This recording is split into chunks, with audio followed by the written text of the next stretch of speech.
భగవద్గీత గీతామకరందం 4వ అధ్యాయం 21వ శ్లోకం.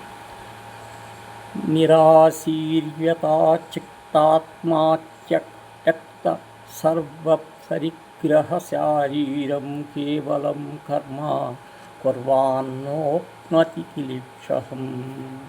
ఆశ లేనివానుడు ఇంద్రియ మనంబులను నిగ్రహించువాడును, ఏ వస్తువును పరిగ్రహింపవాడునకు మనుజుడు శరీరంచే కర్మలను చేసుకుని పాపమును పొందుతున్నాడు.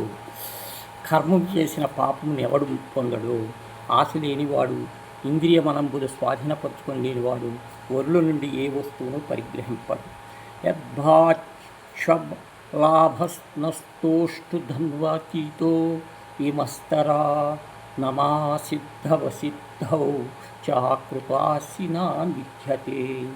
ఆ ప్రయత్నముగా లభించిన దాంతో సంతృష్టి పొందువాడును, సుఖదుఖాద్యుందములను దాటినవాడును, మాత్సర్యము లేనివాడును, ఫలము యొక్క ప్రాప్తములందు సమబుద్ధి కలవాడును, సిద్ధించినను సిద్ధింపకునను సమభావముకు నుండి వాడును మన్మధుడు కర్మ చేసిన బంధువు అగును.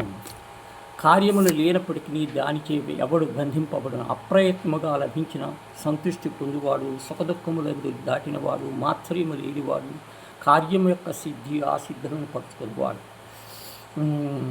గతానజ్ఞస్య ముక్తస్య జ్ఞానవతీ స్థితచేతనా యజ్ఞాయాచరత కర్మ సమగ్రం ప్రవిలీయతే.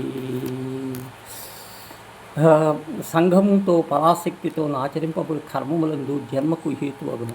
సంఘరహితముగు ఫలార్జితముగా ఆచరింపబడు ఆ కర్మయే జీవునికి విముక్తముగా చేయును. బ్రహ్మార్పణం బ్రహ్మ నిర్భవ గ్రో బ్రాహ్మణాహతం బ్రహ్మైవ తేన గంతవ్యం బ్రహ్మకర్మ సమాధినా. యజ్ఞమునందలి హోమ సాధనములు, హోమ ద్రవ్యములు, హోమాగ్ని హోమము చేయబడినది బ్రహ్మస్వరూపిణి అనుడి ఏకాగ్ర భావముతో యజ్ఞాది కర్మలు చేయువాడు మనుజుడుకు బ్రహ్మమును పొందగలడు. దైవమేవాసరే యజ్ఞం యోగిన పర్యుపాసతే బ్రహ్మాజ్ఞావపరే యజ్ఞం యజ్ఞై ప్రబోహితి. యజ్ఞములు కొన్నింటిలో పేర్కొన్న దైవయజ్ఞము, బ్రహ్మయజ్ఞము అది.